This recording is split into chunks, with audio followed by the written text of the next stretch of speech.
FM 98 दोस्ती channel के Islamabad studio से प्रोग्राम हम कदम में नासिर महमूद ख़ान आप सभी को खुश आमदीद कहता है और अस्सलाम वालेकुम। उम्मीद है आप सब खैरियत से होंगे, अपना और अपनों का ख्याल रखते होंगे और साल 2024 के दूसरे महीने का 14वां दिन आपका अच्छा गुजरा होगा। मंडे टू फ्राइडे ये प्रोग्राम आपके लिए पेश किया जाता है जिसमें अहम इलाक़ाई और बैनुल-अक़वामी ख़बरों पर तबसरे और तज्ज़िये पेश करने के साथ साथ अवामी जमहूरिया चीन से मुताल्लिक़ मालूमात और वहाँ होने वाली पेशरफ़ से भी हम आपको आगाह करते हैं। सामीन, आज हम बात करेंगे कि किसी भी मुल्क में जो गैर मुल्की सरमायाकारी होती है उसकी क्या अहमियत होती है और चीन जैसी बड़ी मईशत किस तरह से ऐसी अपॉर्चुनिटीज़ दे रही है कि जहाँ पे हम देखते हैं कि दुनिया में बड़ी-बड़ी जो इकोनॉमीज़ हैं वहाँ पे अभी पूरी तरह से कोविड के बाद वो संभल नहीं सकीं, लेकिन चीन ने न सिर्फ अपनी उस रफ्तार को दोबारा से आगे बढ़ाया है, बल्कि तमाम तर जो आशारिये थे उनको भी गलत साबित करते हुए, पेशगोइयाँ जो थी उनको गलत साबित करते हुए चीन ने उससे ज़्यादा की ग्रोथ की है। आज हमारे साथ टेलीफ़ोन लाइन पे मौजूद हैं सीनियर तज्ज़ियाकार और चीन के अमूर के माहिर जनाब खालिद तैमूर साहब। अस्सलाम वालेकुम। जी, वालेकुम अस्सलाम। खालिद साहब, आप खैरियत से हैं? जी, बहुत मेहरबानी, बिल्कुल ठीक-ठाक। बहुत-बहुत शुक्रिया आपके वक़्त का। खालिद साहब, कहा यही जाता है कि ये जो गैर मुल्की सरमायाकारी होती है, ये किसी भी कौम की तरक्की के लिए एक बहुत मावन साबित होती है, क्योंकि इससे ऑब्वियसली इंफ्रास्ट्रक्चर हो, रोज़गार के मौक़े हों, प्रोडक्शंस हों, मार्केट में और बहुत सारी इस तरह की जो सेहतमंदाना मसाबकत है, ये सब चीज़ें उसकी वजह से होती हैं। तो मैं चाहूँगा कि आपसे अगर मैं समझना चाहूँ कि चीन जैसे मुल्क के तनाज़ुर में गैर मुल्की सरमायाकारी जो है, वो क्या मानी रखती है? जी, सबसे पहले तो बड़ा शुक्रिया आपके प्रोग्राम में जब भी आता हूँ तो बड़ी अच्छी ज़ोरमंद बातचीत होती है। तो चीन के हवाले से मैं आपको ये बताऊँ कि चीन इस वक़्त दुनिया के अंदर बैरूनी फ़ॉरेन इन्वेस्टमेंट या बैरूनी सरमायाकारी के लिहाज से नंबर 1 पे है। इस वक़्त जितनी ज़्यादा बैरूनी सरमायाकारी चीन के अंदर हो रही है, वो उतनी किसी एक मुल्क के अंदर नहीं हो रही। अमेरिकन कंपनियां हों या यूरोपियन कंपनियां हों या एशियन कंपनियां हों, वो सब चीन को प्रेफर कर रही हैं सरमायाकारी के लिए। किसी भी मुल्क के अंदर सरमायाकारी के लिए कुछ एसेंशियल्स होते हैं, जिसमें सबसे बड़ी जो चीज होती है जो कि कोई भी फॉरेन इन्वेस्टर या फॉरेन कंपनी किसी भी मुल्क में देखती है, वो है ईज ऑफ बिजनेस, और दूसरी चीज इंफ्रास्ट्रक्चर की होती है। तो चीन का जो इस वक्त इंफ्रास्ट्रक्चर है, बेशक रोड इंफ्रास्ट्रक्चर, रेल इंफ्रास्ट्रक्चर, सी इंफ्रास्ट्रक्चर, वो इस वक्त दुनिया में सबसे ज्यादा ऑर्गेनाइज्ड है। और वहाँ पे और दूसरी चीज है ease of investment. Ease of investment का मतलब ये है कि फॉरेन इन्वेस्टर अगर किसी भी मुल्क में जाता है तो वहाँ पे उसको इस बात की जरूरत होती है कि उसको ज्यादा रेड टेपिज्म का सामना ना करना पड़े, उसकी इन्वेस्टमेंट सेफ हो, और वहाँ पे वो किसी किस्म के अगर कोई भी धोखाधड़ी उनके साथ करता है तो वहाँ पे रेगुलेटरी रिजीम्स इतने स्ट्रांग हो कि इन्वेस्टर को वहाँ पे सेफ्टी फील हो। और आखिरी चीज ये होती है कि इन्वेस्टर जब अपना पैसा इन्वेस्ट करता है तो किसी भी वक्त अगर उसका दिल करे अपने प्रॉफिट को बाहर ले जाने के लिए या अपनी इन्वेस्टमेंट को बाहर ले जाने के लिए, तो वो आसानी से हो। तो इन सब चीजों में अगर ये वो इंडिकेटर्स होते हैं, इन सब इंडिकेटर्स को अगर सामने रखा जाए तो इस वक्त फॉरेन इन्वेस्टमेंट के लिहाज से चीन जो है वो नंबर 1 पे है। और साथ साथ चीन के अंदर जो लेबर है वो ना सिर्फ सस्ती है बल्कि वो स्किल्ड लेबर में भी चीन इस टाइम पे दुनिया में नंबर 1 पे है, कि वहाँ पे जितनी भी लेबर है वो अनपढ़ नहीं है, वहाँ पे वो स्किल्ड लेबर है। तो ये सारे लवाजमात जो हैं, वो जिस तरह कहते हैं कि एक अच्छी डिश के लिए सारे लवाजमात का होना जरूरी होता है, तो ये फॉरेन इन्वेस्टमेंट के लिए जितने भी लवाजमात हैं वो इस वक्त चीन दुनिया के लिए पूरा कर रहा है। बिल्कुल ठीक। अच्छा, इसमें जब एक तालिब इल्म के तौर पे मैं सवाल पूछना चाह रहा हूँ, चीन अब इतनी बड़ी मईशत है और ऐसा भी नहीं है कि कोई जिसको कहते हैं कि उसमें बहुत ज़्यादा हमें उतार चढ़ाव नज़र आता हो वक्त गुजरने के साथ साथ, कि कभी एकदम से हमें नज़र आता है कि बहुत उनकी रफ्तार तेज़ होगी और कहीं बिल्कुल नोज डाइव पे चला जाए। एक हमें एक स्टेबिलिटी जो है वो नज़र आती है। तो चीन जैसा मुल्क जिसकी अपनी इकोनॉमी इतनी स्ट्रांग है और वहाँ पे अपने बहुत कुछ हो रहा है, तो उसको भी ज़रूरत है कि वहाँ पे फॉरेन इन्वेस्टमेंट आए, क्योंकि हम ये देखते हैं कि हर फोरम पे चीन दुनिया को दावत देता है कि वो आए और चीन में इन्वेस्ट करें।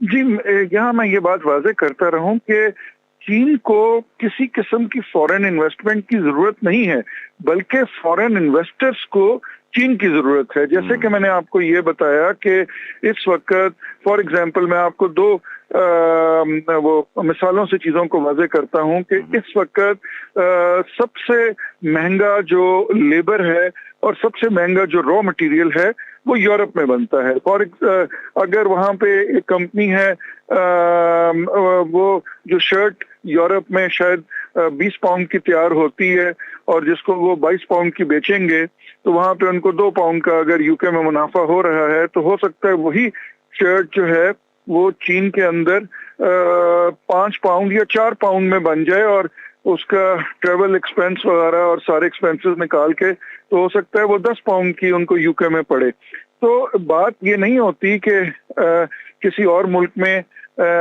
मतलब चीन में इन्वेस्टर क्यों जाए या चीन को जरूरत है। चीन के अंदर रॉ मटेरियल बहुत सस्ता है, लेबर सस्ती है और उसके अलावा इंफ्रास्ट्रक्चर बड़ा मजबूत है। तो इस वजह से फॉरेन इन्वेस्टर इस बात के लिए मजबूर हो जाता है कि वो चीन में जाए। चीन, हाँ, नो डाउट कि चीन लोगों को बताता है कि जी आप आए हमारे पास इन्वेस्ट करें, वो हर मुल्क का हक है, वो तो लोगों को बुलाएंगे, लेकिन वो इन्वेस्टर जो है वो एशिया के बाकी ममालिक में क्यों नहीं जा रहा, वो इन्वेस्टर इंडिया क्यों नहीं जा रहा, वो इन्वेस्टर अमेरिका क्यों नहीं जा रहा? वो इसलिए नहीं जा रहा कि सिर्फ इंफ्रास्ट्रक्चर हो सकता है अमेरिका में इंफ्रास्ट्रक्चर जिस तरह चीन का इंफ्रास्ट्रक्चर है वैसे ही बेहतर हो, लेकिन बात सिर्फ इंफ्रास्ट्रक्चर पे नहीं रुकती, बात आके रॉ मटेरियल पे आती है। अब अगर चीन के अंदर सारा रॉ मटेरियल बन रहा है, वो रॉ मटेरियल अगर अमेरिका जाए और अमेरिका में वो जाकर फैक्ट्री लगे, तो जाहिर बात है उतना ही खर्चा आगे बढ़ जाएगा। तो इसलिए जो बल्क प्रोड्यूसर्स हैं, जिस तरह जो सबसे मशहूर दुनिया का अमेरिका का ब्रांड समझा जाता है आईफोन, जो कि समझा जाता है कि एक स्टेटस सिंबल समझा जाता है, वो चीन में बनता है। वो क्यों चीन में बनता है? इसलिए कि चीन के अंदर जो रॉ मटेरियल है आईफोन बनने के लिए, जो चिप्स चाहिए, जो प्लास्टिक चाहिए, जो शीशा चाहिए, वो रॉ मटेरियल चीन में बहुत सस्ता है। इसलिए जो आईफोन बनाने वाली कंपनी है वो अमेरिका में बनाने की जगह उसको चीन में बना के वहां से अमेरिका ले जाके बेचने में ज्यादा सस्ता पड़ता है। तो इस वजह से चीन के अंदर फॉरेन कंपनी ज्यादा से ज्यादा इन्वेस्ट करना चाहती हैं, क्योंकि बात सिर्फ इंफ्रास्ट्रक्चर और स्किल लेबर पे आके रुकती नहीं है, बात जो है उसमें रॉ मटेरियल भी होता है और भी बहुत सारे लवाजमात जो भी एक चीज को बनाने के लिए होते हैं वो शामिल होते हैं। बिल्कुल ठीक। और यही वो चीज़ है कि हमें कुछ ऐसे सर्वेज भी मिलते हैं जिनमें जो यूएस की फर्म्स हैं उनमें से 50% से ज़्यादा जो हैं वो यही कहती हुई पाई गई हैं कि चाइना जो है वो इन्वेस्टमेंट के लिए एक बेहतरीन जगह है। अच्छा, इस पे थोड़ा सा अब हम आ जाते हैं कि एक तो ये सारी चीज़ें हैं जिसकी वजह से हम समझते हैं कि चीन में इन्वेस्टमेंट फ्रेंडली माहौल भी है और इन्वेस्टर बड़े खुशी खुशी उसमें आता भी है। तो सर, इन सारी चीज़ों के अलावा आप क्या समझते हैं कि जो एक स्ट्रेटेजिक लोकेशन है चीन की, वो भी इसमें कोई अपना किरदार अदा करती है? जी हाँ, ये स्ट्रेटेजिक लोकेशन तो अपना किरदार अदा इसलिए करती है कि चीन अगर आप दुनिया के नक्शे पे देखेंगे, एक तो अब एरिया के लिहाज से, आबादी के लिहाज से ना सिर्फ बड़े तरीन मुल्कों के अंदर एक है, बल्कि यूरो एशियन रीजन का भी बड़ा सबसे बड़ा मुल्क ये है। अभी यूरो एशियन रीजन क्या है? यूरो एशियन रीजन बेसिकली एक लैंड मास है जो कि एशिया और यूरोप का आपस में लैंड कनेक्टिविटी के साथ सबसे बड़ा लैंड मास है, उसको हम यूरो एशिया कहते हैं। तो वो जो यूरो एशियन रीजन है जिसमें चीन वाक़ई है, उस लैंड मास के अंदर भी अगर चीन की अहमियत को देखा जाए तो बड़ी इंपॉर्टेंट है। और उसके अलावा चीन को एक तरफ से साउथ चाइना सी लगता है, अब ये पाकिस्तान के थ्रू इंडियन ओशन को भी चीन की एक्सेस हो गई है। तो चीन की स्ट्रेटेजिक वैल्यू या स्ट्रेटेजिक प्लेसिंग दुनिया के अंदर भी ऐसी है कि, और उसके अलावा चीन के अंदर एक और ख़ास बात है कि चीन की सरजमीन के अंदर बहुत ज़्यादा अल्लाह ताला ने उनको मिनरल्स और उनकी ज़मीन की ज़रख़ेज़ी के हवाले से, मिनरल्स के हवाले से वहाँ पे बहुत ज़्यादा ये चीज़ें पाई जाती हैं और जो कि एक्सप्लोर भी हो चुकी हुई हैं। तो जो कि चीन को एक अपर एज देती है। जैसे मैं आपको बताऊं कि आजकल इलेक्ट्रिक व्हीकल्स का दुनिया में बहुत क्रेज हुआ है।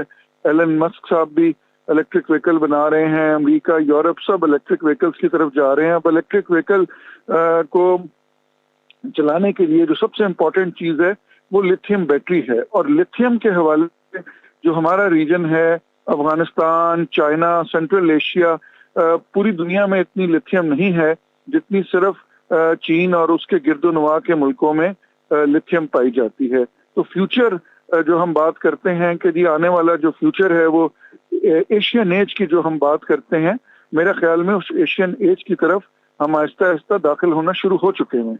बिल्कुल ठीक, और वो सही कहा गया है कि भाई ये सदी जो है वो एशिया की सदी, और वो उसका हमें ये एक नमूना जो है वो नज़र भी आ रहा है। अच्छा खालिद साहब, इसमें एक और बात, जैसे अब चीन जो है वो इस पे बड़ा फोकस करता है कि जो भी तरक्की हो वो फितरत से हम आहंग होनी चाहिए, not at the cost of climate के जो भी मसाइल चल रहे हैं उससे वो मुतासर नहीं होनी चाहिए। तो उसकी तरफ से हमें नज़र आता है कि वो ख़ुद भी उन सेक्टर्स में इन्वेस्ट कर रहा है, रिन्यूएबल एनर्जी में और ग्रीन एनर्जी में, और वो लोगों को भी इसमें इन्वेस्ट करने की तरफ राग़िब कर रहा है कि वो भी आएँ ज़राअत में, रिन्यूएबल एनर्जी में, और इसी तरह की मॉडर्न ग्रीन एनर्जी जो है उसमें वो करे। तो आप समझते हैं कि ये वो सेक्टर एक ऐसा है जिसमें कि अभी हमें लीड करता हुआ नज़र आ रहा है चाइना, उसमें अब बाकी दुनिया भी उसकी आवाज़ में हमनवा हो रही है? जी, सबसे पहले मैं आपको बताऊं कि चीन दुनिया का वो पहला इंडस्ट्रियल कंट्री है जिसने इंडस्ट्री के अंदर क्लीन ग्रीन एनर्जी की बात की। बेल्ट एंड रोड इनिशिएटिव की, जिसकी हमने पिछले साल 10वीं सालगिरह मनाई थी, जो कि पूरी दुनिया में एक इंफ्रास्ट्रक्चर का प्रोजेक्ट है, उसमें भी प्रेसिडेंट शी जिनपिंग का जोर इसी बात पे था कि जितने भी इंफ्रास्ट्रक्चर डेवलपमेंट 155 मुल्कों के अंदर बेल्ट एंड रोड इनिशिएटिव के थ्रू हो रही है, वो सारी की सारी जो कंस्ट्रक्शन और चीजें हो रही हैं वो उससे क्लाइमेट के ऊपर या उससे ग्रीनरी के ऊपर फर्क ना पड़े। चीन इस बात पे बहुत ज्यादा जोर देता है। चीन ने अपने मुल्क के अंदर उन्होंने कोयले से बिजली बनाने के कारखानों के ऊपर उन्होंने बहुत स्ट्रिक्ट बैन लगा दिया है। वहाँ पे विंड एनर्जी पे, सोलर एनर्जी पे, बायो एनर्जी पे बहुत काम हो रहा है। इसी तरह जो उनके नए बिजली के जितने भी कारखाने लग रहे हैं उसमें सबसे पहले इस बात का ख्याल किया जाता है कि वो क्लीन ग्रीन एनर्जी के थ्रू लगें। चीन के अंदर जो नई फैक्ट्रियां लग रही हैं उसमें भी इस बात का ख्याल किया जाता है कि किसी भी तरीके से उसमें भी इस बात का ख्याल किया जाता है कि किसी भी तरीके से धुआं ना निकले। तो इन सारी चीजों को मद्देनजर रखते हुए मैं ये समझता हूँ कि जो चीन का मॉडल है क्लीन ग्रीन एनर्जी का, उससे दुनिया के बाकी ममालिक को, स्पेशली यूरोपियन कंट्रीज को उससे सबक सीखना चाहिए, और एशियन कंट्रीज को भी और तरक्की पजीर मुल्कों को भी उससे सबक सीखना चाहिए। वजह यह है कि जो कार्बन एमिशंस हैं वो अमेरिका की कार्बन एमिशंस इस वक्त दुनिया में सबसे ज्यादा हैं, उसके बाद यूरोप और ईस्ट एशिया और साउथ एशियन कंट्रीज की कार्बन एमिशंस में बहुत आगे हैं। तो कार्बन एमिशंस को कट डाउन करने के लिए जो चीन का जितने भी मंसूबे हैं, मैं समझता हूं कि वो दे आर वेरी इंपॉर्टेंट और हमें उससे सबक हासिल करना चाहिए और उससे सीखना चाहिए। अच्छा सर, इसमें एक और सवाल यहाँ ये पैदा होता है कि अभी जैसे आपने पहले आसान लफ्ज़ों में हमें बता भी दिया कि चीन जो है वो ऐसा नहीं कि उसको कोई ख़ास ज़रूरत है, वो तो दुनिया को एक अपॉर्चुनिटी दे रहा है और कि वो आए। और उसकी एक सबसे बड़ी मिसाल हमने ये भी देखी कि यहाँ पे बाकी तो साल भर जो एक्टिविटीज़ चलती हैं वो तो चलती हैं, लेकिन जो इंटरनेशनल इंपोर्ट एक्सपो होती है वो एक बहुत ही बड़ा इवेंट है जिसमें ये सब कुछ हमें नज़र आता है। कुछ चीदा ऐसे सेक्टर्स आप बता सकें, क्योंकि हम एग्रीकल्चर और रिन्यूएबल एनर्जी की तो बात होगी, आईटी का बड़ा और एआई का बड़ा रुझान है वहाँ पे, और कुछ आप इस हवाले से शेयर कर सकें तो। जी, जो इंडस्ट्रीज जिनमें इस वक्त चीन दुनिया में लीड कर रहा है उसमें सबसे पहले तो अगर हम बात करें तो वो कॉटन इंडस्ट्री है। कॉटन, जो चीन की कॉटन है, जो खासतौर पर शिनजॉन प्रोविंस की कॉटन है, वो दुनिया में सबसे बेस्ट कॉटन तस्वर की जाती है।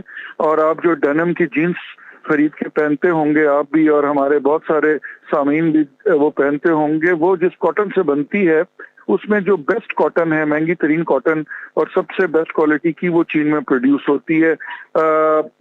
उसके अलावा अगर हम वीट की बात करें तो चीन ने कुछ साल पहले हाइब्रिड वीट का एक बीज तैयार किया था। हाइब्रिड वीट का जो बीज है गंदम का, वो ये है कि गंदम जो है वो नॉर्मली जिस सीजन में उगाई जाती है उसके अलावा भी ऑल सीजन अब उगाई जा सकती है, और उगा रही है चीन, इसमें उगा रहा है।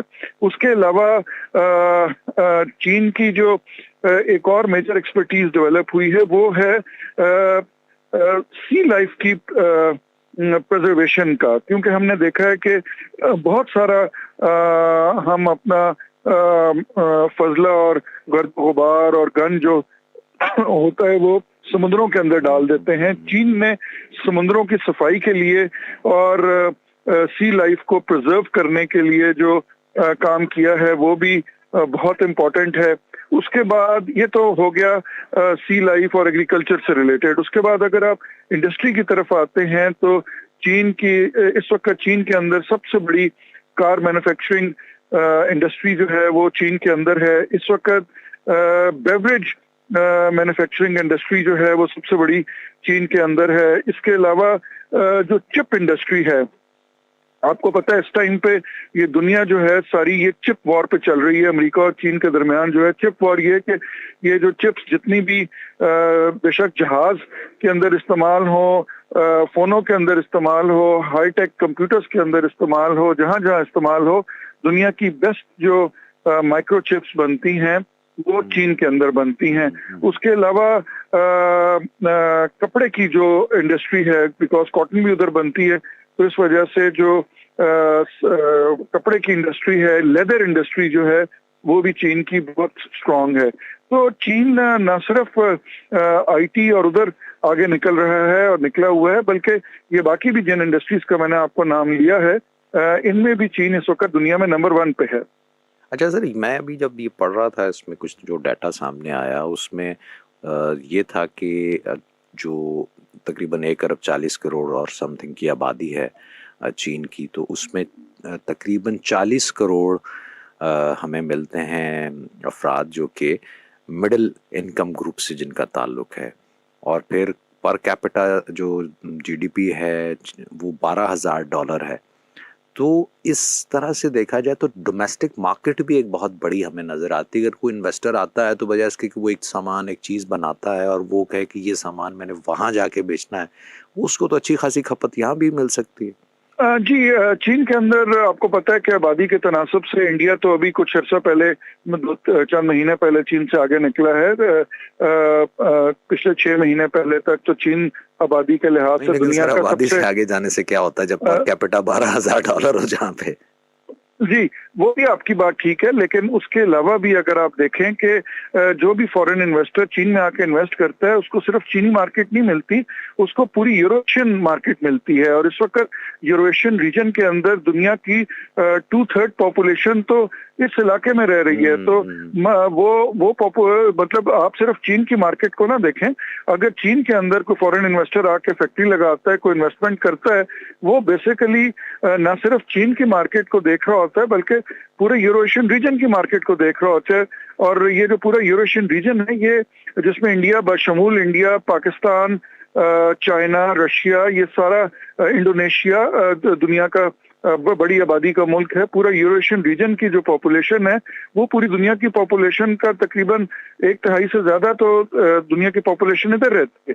तो अगर चीन में किसी ने अपनी फैक्ट्री या चीन में कोई इंडस्ट्री लगाई है तो वो ना सिर्फ चीन की तरफ देख रहा होता है, चीन के डोमेस्टिक यूजर की तरफ भी देख रहा होता है, बल्कि उन सारे मुल्कों की तरफ देख रहा होता है जो कि सराउंडिंग में है। बिल्कुल ठीक। तो सर बस आखिर में मैं यही पूछना चाहूँगा कि ये जो अभी साल 2024 शुरू हुआ है और अभी जिसको कहते हैं, अभी चीन में तो ख़ैर अपना उनका नया कमरी साल भी शुरू हो गया। तो अभी तो इस साल ने एक तरह से देखा जाए तो अंगड़ाई लेना शुरू की है। अभी बहुत सा वक़्त इस साल का आगे पड़ा हुआ है। तो इसमें 2023 को सामने रखते हुए चीन की पॉलिसीज़ और चीन की जो ख़ास तौर पे एक ओपन अप का एक जिसको उन्होंने और ज़्यादा बड़ा वाज़ेह कर दिया और फिर बीआरआई के ज़रिए भी वो लोगों को लेके आ रहा है। तो आप समझते हैं कि इसमें और ज़्यादा इज़ाफ़ा होगा फ़ॉरेन इन्वेस्टमेंट में चीन में? जी, मैं समझता हूँ कि 2024 जो है वैसे भी ईयर ऑफ ड्रैगन है। ईयर ऑफ ड्रैगन जो होता है चीन के लिए बड़ी खुशकिस्मती की अलामत होता है और ईयर ऑफ ड्रैगन को खुशकिस्मती के साथ चीनी कौम ट्रेडिशनली जोड़ती है। और क्योंकि हमने देखा कि पिछले चंद सालों में कोविड की वजह से चीन ने काफी रिस्ट्रिक्शंस लगा के रखी हुई थी और बिल्कुल ठीक लगाई थी कि चीन चाहता था कि 100% कोविड फ्री हो जाए। और हमने देखा कि पूरी दुनिया ने जब कोविड रिस्ट्रिक्शंस उठाई तो उसके बावजूद चीन ने उन रिस्ट्रिक्शंस को तब तक रखा जब तक उन्होंने 100% अपनी पॉपुलेशन को कोविड फ्री नहीं कर लिया। और अब चीनी हुकूमत कम से कम दुनिया में ये बात कह सकती है कि वो 100% उन्होंने अपनी आवाम को कोविड फ्री कर लिया। तो 2023 में जब कोविड की रिस्ट्रिक्शंस खत्म हुई और अब जब 2024 की ये इब्तिदा है तो मैं ये समझता हूँ कि इस साल के अंदर बहुत ज्यादा चीन के अंदर बल्कि पहले से ज्यादा इन्वेस्टमेंट आएगी। उसकी वजह यह है कि रशिया यूक्रेन वॉर की वजह से यूरोप के अंदर काफी डिस्टेबिलिटी चल रही है और इन्वेस्टर जो है वो उस तरफ जाने से घबरा रहा है। तो वो सारा इन्वेस्टर जो कि इस वक्त यूरोपियन कंट्रीज या यूरोपियन इकोनॉमीज की हालत को देखते हुए नहीं जाना चाह रहा, वो इधर आएगा। नई इन्वेस्टमेंट फिर 5G में जो इनकलाब चीन लेकर आया है, 6G की भी उधर ट्रायल्स हो रहे हैं। तो मैं ये समझता हूँ कि 2024 चीनी हुकूमत के लिए और चीन के लिए इन्वेस्टमेंट पॉइंट ऑफ व्यू से एक बड़ा अहम साल साबित होगा। बिल्कुल ठीक। बहुत बहुत शुक्रिया आपके वक्त और तज्ज़िये का खालिद। थैंक यू, बहुत शुक्रिया। जी, हमारे साथ टेलीफोन लाइन पे मौजूद थे सीनियर तज्ज़ियाकार खालिद तैमूर साहब। बात हमने की कि चीन का ये जो साल अभी शुरू हुआ है इसमें भी हम ये समझ सकते हैं कि चीन की जो पॉलिसीज़ हैं कि वो किस तरह से गैर मुल्की सरमायाकारी को प्रमोट कर रहा है और किस तरह से वो दावत दे रहा है कि दुनिया से सरमायाकार जो हैं वो चीन में हैं और चीन में कारोबारी माहौल, साजगार माहौल और माहौल दोस्त कारोबारी सरगर्मियाँ जो हैं उसमें आके वो अपनी सरमायाकारी करें। और उसके लिए चूँकि बहुत बड़ी सरमायाकारी के बाद तो ऑब्वियसली कोई भी सरमायाकार तो मुनाफे की तरफ ही ध्यान रखता है। जो हमें अभी खालिद साहब ने भी जो जिक्र किया कि पूरी एक हमें इतनी बड़ी मार्केट मिलती है जो कि दुनिया में कहीं और हमें उस तरह से नहीं मिलती है। 2.5-3 अरब तो हमें सिर्फ इसी रीजन में जो है वो कंज्यूमर मिल जाता है। और फिर जो इंफ्रास्ट्रक्चर है वो अपनी जगह, लेकिन उसके साथ साथ स्किल्ड लेबर भी अपनी जगह। लेकिन जो सबसे बुनियादी चीज़ होती है किसी भी कारोबार के लिए कि जो आपको रॉ मटेरियल चाहिए होता है, अगर रॉ मटेरियल की जो मालियत है वो इतनी ज़्यादा हो जाए तो फिर जो एंड प्रोडक्ट है वो जब एंड यूज़र तक पहुंचेगी तो वो शायद उसके लिए मार्केट करना बहुत मुश्किल हो जाए। लेकिन चीन में जो रॉ मटेरियल है वो भी इतना सस्ता है कि उससे आपकी प्रोडक्शन कॉस्ट बहुत कट हो जाती है, बहुत कम हो जाती है। और फिर चीन की तरफ से बहुत सारे ऐसे इकदाम हमें नज़र आते हैं कि जिससे दुनिया भर के जो बड़े सरमायाकार हैं उनके साथ साथ जो छोटे पैमाने पे जो एंटरप्रेन्योर्स हैं उनकी भी ये ख्वाहिश होती है कि वो चीन में सरमायाकारी करें और यहीं से वो उस तरक्की के सफ़र में शामिल हो सकें। मैं आपसे मज़ीद गुफ्तगू करूँगा लेकिन एक छोटे से ब्रेक के बाद। 欢迎收听 FM 98中巴友谊台。You're tuned into FM 98 Dosti channel.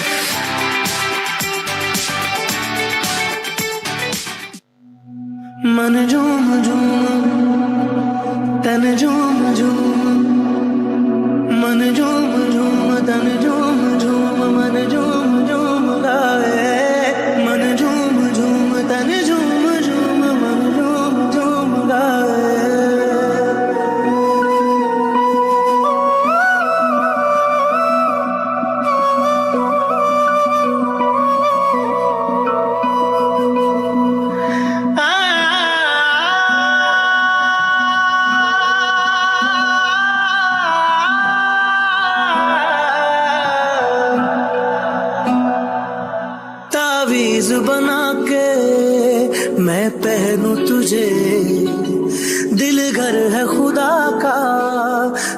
छोड़ इसे।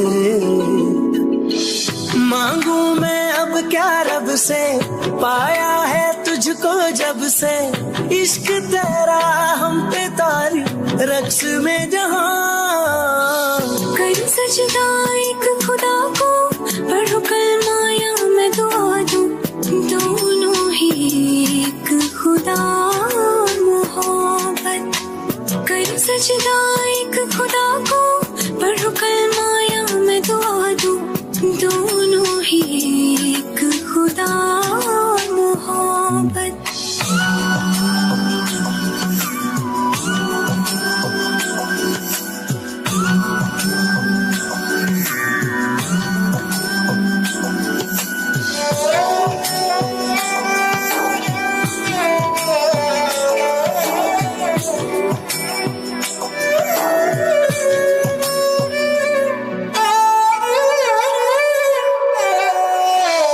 सुनते हैं अपनी धड़कन तेरे तड़पने में, फर्क नहीं अब मेरे दिल के धड़कने में।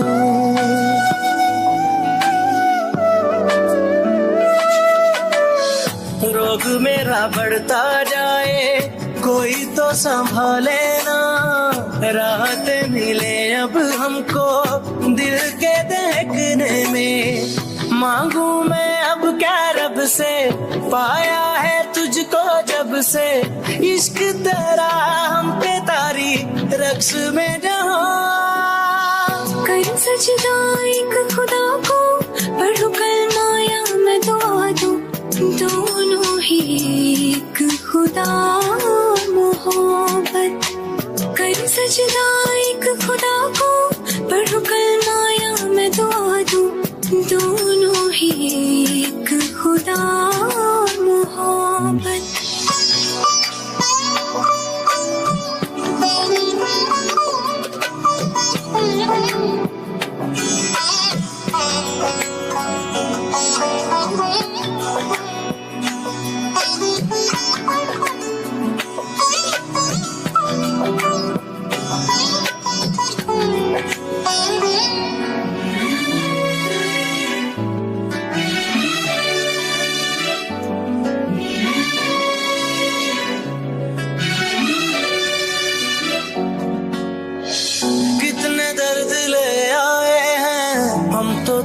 चौखट से अपने गम छुपा लेंगे हम झूठी मुस्कुराहट से।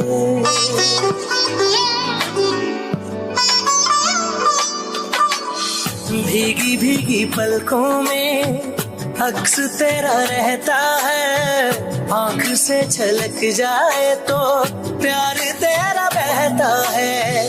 मांगू मैं अब क्या रब से, पाया है तुझको जब से, इश्क तेरा हम पे तारी रक्स में जहां।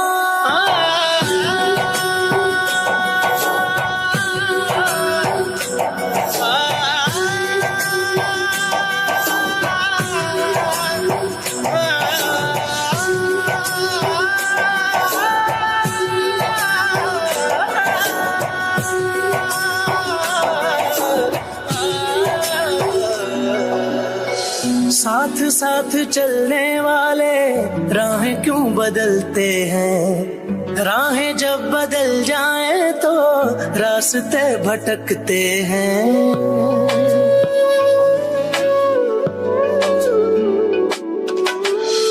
दूर हो नजर से चाहे दिल के पास होता है, चाहे दो जहां भी पालो वो ही खास होता है। मांगू मैं अब क्या रब से, पाया है तुझको जब से, इश्क तेरा हम पे तारी रक्स में जहां। कर सजदा एक खुदा को, पढ़ो कलमा या मैं दुआ दूं, दोनों ही एक खुदा मोहब्बत। कर सजदा एक खुदा को, पढ़ो जी FM 98 दोस्ती चैनल के इस्लामाबाद स्टूडियो से आवाज़ आप तक पहुंच रही है नासिर महमूद ख़ान की। और आज के प्रोग्राम में हमने बात की कि साल 2024 बदस्तूर हमें चीन में बढ़ती हुई सरमायाकारी जो है उसका सिलसिला नज़र आएगा और ये जारी रहेगी। उसकी क्या वजूहात थी, हमारे साथ मौजूद रहे टेलीफोन लाइन पे सीनियर तज्ज़ियाकार और चीन के अमूर के माहिर खालिद तैमूर साहब। उन्होंने बताया हमें कि उसकी क्या वजूहात हैं और क्या ऐसे मुहर्रिकात हैं कि जिनकी वजह से चीन जो है वो बदस्तूर कहना चाहिए कि सरमायाकारों के लिए एक पुरकशिश अहमियत रखता है। और उसमें जहाँ पे ये बात हुई कि चीन की मार्केट बहुत बड़ी है, फिर चीन में जो रेड टेपिज़म है वो उस तरह से हमें नज़र नहीं आता जो दुनिया भर में हमें दीगर ममालिक में नज़र आता है। वो क्या होता है, वो आपको मालूम ही है कि जब आपने कोई कारोबार करना होता है तो आपने जी ये फ़लाँ जगह से अप्रूवल लेनी है, फ़लाँ जगह से साइन होंगे, फ़लाँ जगह से फ़लाँ लेटर मिलेगा, उस जगह पे जाएँ, वहाँ पे ये करना होगा आपने। अगर आपने तो इस तरह की 4, 5, 6, 8, 10 चीज़ें ऐसी होती हैं जो कि थोड़ा-सा जिसको कहते हैं ना कि चीज़ों को डिफ़िकल्ट कर देती हैं, बना देती हैं। फिर जब आप जगह का हुसूल हो जाता है, जगह के हुसूल के बाद फिर वहाँ पे दीगर जो ज़रूरी चीज़ें होती हैं, तवानाई हो गई और पानी वग़ैरह इस तरह की सारी चीज़ें, तो वो बहुत सारी ऐसे मसाइल और ऐसी मुश्किलात होती हैं कि जिनकी वजह से जो सरमायाकार है वो ये देख रहा होता है कि उसका सरमाया कितने वक्त के लिए वो लगा रहा है और उसमें से कितना वक्त सिर्फ इन चीज़ों पे ज़ाय हो गया। तो चीन में ये तमाम चीज़ें हमें नज़र नहीं आती हैं। बहुत उन्होंने ईज़ ऑफ डूइंग बिज़नेस उनकी तरफ से नज़र आता है कि अगर कोई सरमायाकार आके सरमायाकारी करता है तो उसको पूरी तरह से फैसिलिटेट किया जाता है, उसे सहूलत दी जाती है। और साथ ही साथ एक बड़ी अहम बात वो ये है कि चीन हमें एक वाहिद ऐसा मुल्क जो है वो नज़र आता है, जितनी भी कह लीजिए जो इंडस्ट्रियल कैटेगरीज़ हैं, जितनी भी जो सनती शोबे जितने भी आप ले लीजिए, कोई भी सनती शोबा जो कि अक़वाम मुत्तहिदा की तरफ से वज़ा किया गया है कि भाई इन शोबों में सरमायाकारी हो सकती है, सनती शोबों की बात कर रहा हूँ। तो चीन एक ऐसा मुल्क है जिसमें वो तमाम कवायद और ज़वाबित जो वज़ा किए गए हैं अक़वाम मुत्तहिदा में की लिस्ट में जो सनती शोबे हैं उनमें आप सरमायाकारी वहाँ पे कर सकते हैं, जो कि दीगर और कई ऐसे ममालिक हैं वहाँ पे हमें ये एडवांटेजेस नज़र नहीं आते हैं। तो चीन की ये कोशिश होगी कि वो इसी तरह से साल 2024 में जो है वो दुनिया के लिए एक खुशहाली और तरक्की के सफ़र को जारी रखते हुए अपना किरदार जो है वो अदा करे और लोगों को एक जगह जमा करे और अपने मुल्क में उन्हें अपने यहाँ होने वाली तरक्की से भी इस्तिफ़ादा करने की उनको वो एक अपॉर्चुनिटी जो है वो फ़राहम कर रहा है। और अगर हम इसमें थोड़ा-सा ये देखें कि चीनी कौम की अगर बात करते हैं तो वो भी हमें नज़र आता है कि वो बहुत फ्रेंडली नेशन है एक। ऐसा नहीं है कि वो बैरून मुल्क से आने वाले जो सरमायाकार हैं उनकी तरफ उनका कोई रवैया या उनका रुझान हमें कोई मुखासमाना नज़र आता हो, जो कि अमूमन हमें दुनिया के कई तरक्की याफ्ता ममालिक में भी नज़र आता है कि उनकी तरफ से एक लफ्ज़ आपने सुना होगा जो है ना वो रेसिज़म जो होता है वो हमें चीन में नज़र नहीं आता कि ठीक है वो उनको इससे ताल्लुक़ है कि कारोबार हो रहा है, मुलाज़मतों के मौक़े हैं, कारोबारी सरगर्मियाँ जारी हैं, मईशत का पहिया सही तरह से चल रहा है, तो इस तरक्की के सफ़र में सब मिलजुल के आगे चल रहे हैं। तो वहाँ पे हमें इस तरह की चीज़ें नज़र नहीं आती हैं चीनी कौम के अंदर। वहाँ की जो बिज़नेस कम्युनिटी है उसको अगर आप देख लीजिए तो वो भी इसी तरह का एटीट्यूड उनकी तरफ से भी हमें नज़र आता है। तो मैं चाहूँगा कि कुछ थोड़े से आदाद व शुमार भी आपके साथ शेयर कर दूँ कि चीन की तरफ से अगर हम देखते हैं तो साल 2022 में के जो पहले 11 माह थे उसमें चीन में जो बराह रास्त गैर मुल्की सरमायाकारी थी वो 1.16 खरब युआन जो कि तकरीबन 164 अरब डॉलर बनती है उससे भी तजावुज़ कर गई थी, जो कि एक रिकॉर्ड उसे तसव्वुर किया जाता है। इसी तरह साल 2023 जो गुज़श्ता साल था इसमें पहले 11 माह में हमने देखा कि उसमें भी 32.1% के हिसाब से हमें इजाफ़ा नज़र आया। तो आप सोच सकते हैं कि ये इजाफ़ा तभी मुमकिन है कि वहाँ पे अगर जो सरमायाकार हैं उन्हें इस तरह का माहौल मिलता है कि वो ये सोचें कि जी यहाँ पे उनका सरमाया भी महफूज है और उस सरमाए पे उनको रिटर्न भी अच्छा मिल रहा है, तो ही वो इसका रुख करेंगे ना। अब चीन की जो वहाँ पे अगर हम ह्यूमन डेवलपमेंट या उनका जो ह्यूमन रिसोर्स का जो शोबा है उसमें देखते हैं तो उसमें भी चीन अपने यहाँ के जो अपने लोग हैं उनके रोज़गार के इस्तेहकाम की पॉलिसीज़ को भी वक्तन फ़वक्तन एडजस्ट करता है, उन्हें बेहतर बनाने में काम करता हुआ नज़र आता है। मुलाज़मतों को जो मुलाज़मतों के मौक़े होते हैं उनमें एक हमें सस्टेनेबिलिटी नज़र आती है और उस ऐसी पॉलिसीज़ वजह की जाती हैं जो कि मरबूत हों, मुनज़्ज़म हों और एक पूरे एक सिस्टमैटिकली वो चीज़ें चल रही हों। जो गुज़श्ता साल था उसमें चीन की हुकूमत की तरफ से तमाम जितनी भी कैटेगरीज़ हैं, जितनी भी सतहें हैं, उन पर रोज़गार और कारोबार के लिए तकरीबन 300 अरब युआन से ज़्यादा की मुआवनत जो है वो भी फ़राहम की गई। इसी तरह साल 2023 में जो मुल्क भर के शहरों और कस्बों में हमें ये पता चलता है कि 12 आशारिया मतलब आप ये कह लीजिए कि तकरीबन 12.5 मिलियन नई मुलाजमतें पैदा हुई सिर्फ एक साल में। आप ये सोच सकते हैं तो इसकी क्या वजह हो सकती है। इसीलिए ना कि चीन में ऐसी अपॉर्चुनिटीज़ हैं, तभी तो इतनी सारी मुलाजमतों के मौके पैदा हो रहे हैं।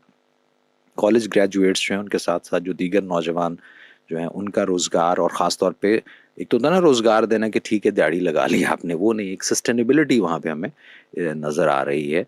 और इसी तरह से जो शहरों की जानिब लोग रुख करते हैं जिससे अर्बनाइजेशन होती है, वो उसको भी उन्होंने मद्देनज़र रखा है कि हम ये देखें कि ऐसा नहीं कि दही इलाकों से लोग उठ के और वो शहरों की तरफ जा रहे हैं और दही इलाकों में लोगों की तादाद, लोगों की आबादी कम होती जा रही। नहीं, उन्होंने दही इलाकों में ऐसे इक़दाम किए हैं कि वो लोग मकामी सतह पे अपने यहाँ रहते हुए अपना रोज़गार बेहतर अंदाज से चला सकते हैं। 2024 में रोज़गार की तरजीही समत जो है उस पर भी ख़ास तवज्जो दी जा रही है और आला मयार और मुकम्मल रोज़गार के फ़रोग़ के एक हिकमत अमली जो उसको भी तेज़ किया जा रहा है ताकि रोज़गार के मस्बत रुझान को और ज़्यादा मजबूत किया जा सके। तो चीनी मईशत में जो स्ट्रेंथ है वो इन सब चीज़ों को बरूए कार लाने में, इन सब चीज़ों को पूरा करने में बड़ी अहमियत रखती है और बहुत कह लीजिए कि एक इसका कलीदी किरदार है इसमें। अब चीन की जो national development and reform commission है उसके मुताबिक निजी मईशत की तरक्की के लिए माहौल को मुसलसल बेहतर बनाने, निजी कारोबारी इदारों की तरक्की में मुश्किलात को मौसर तरीके से दूर करने और तरक्की में निजी इदारों के एतमाद को फ़रोग़ देने के लिए जितने भी स्टेक होल्डर्स होते हैं उनके साथ मिलकर मज़ीद अमली इक़दामात करने की बात की गई है। अब ये भी एक बड़ा मुँह बोलता सबूत है इस बात का कि ये नहीं कहा जा सकता कि वो जो भी हम सुनते हैं ना कि जी बड़ा टाइट कंट्रोल है गवर्नमेंट का, लेकिन ये निजी शोबे की बात मैं कर रहा हूँ कि वहाँ पे रिफॉर्म्स और उनको भी किस तरह से फैसिलिटेट किया जा रहा है और उनके लिए भी कैसी आसानियाँ पैदा की जा रही हैं।